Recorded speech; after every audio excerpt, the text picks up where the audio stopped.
Unit 5. Skills Test. Listening. You will hear 5 short recordings in which people talk about problems they've had in their neighbourhoods. For questions 1 to 5, choose from the list A to H how each speaker feels about their neighbourhood. For questions 6 to 10, choose from the list A to H. Speaker 1. I haven't been in this area for long, but already I've had enough of it. In fact, I'm intent on finding something else as soon as possible. The problem is that I just don't get on with any of the people around here, and I don't really want to either. None of my neighbours has ever made any effort to have a conversation, and even the shopkeepers are rude to me. I still carry on being friendly to everyone, and I try my best not to let it get to me. However, it is getting me down because I feel like I'm not welcome. I can't wait to move somewhere else where my neighbours actually talk to me. Speaker 2. This is generally considered one of the nicer parts of town. We all take pride in creating a good impression, and almost all the people in my street are great neighbours. Thing is, the family next door clearly don't see things in the same way. The paint is peeling off the outside walls, and the garden is a mess, yet they've done absolutely nothing about it.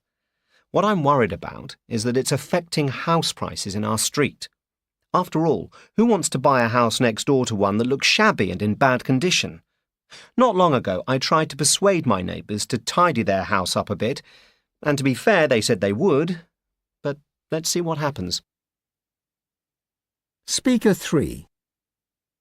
What appealed to us most about this area was the liveliness of the place, and that's why we ended up moving here.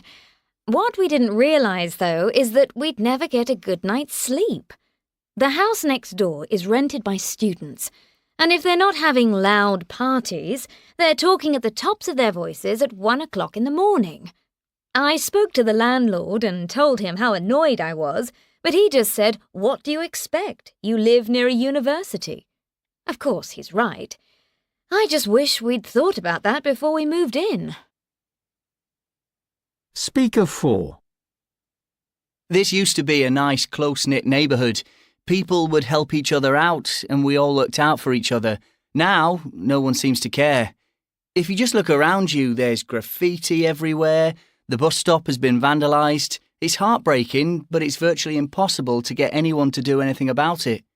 For example, last month I tried to get everyone together to talk about the situation, but only one person turned up. Their lack of interest really gets to me. Speaker 5. I was born and raised in this neighbourhood, so despite our new neighbours, I definitely won't be moving away. They'll have to leave first, and they can take their horrible dogs with them. I've got nothing against these creatures in general, but when I see them outside my house, it really winds me up. Half the time, the owner doesn't even have them on a lead. They're a dangerous breed, and I can't imagine what they might do to my kids. To be honest, I haven't said anything to the owners, but I did speak to the police about it, so hopefully they'll sort it out.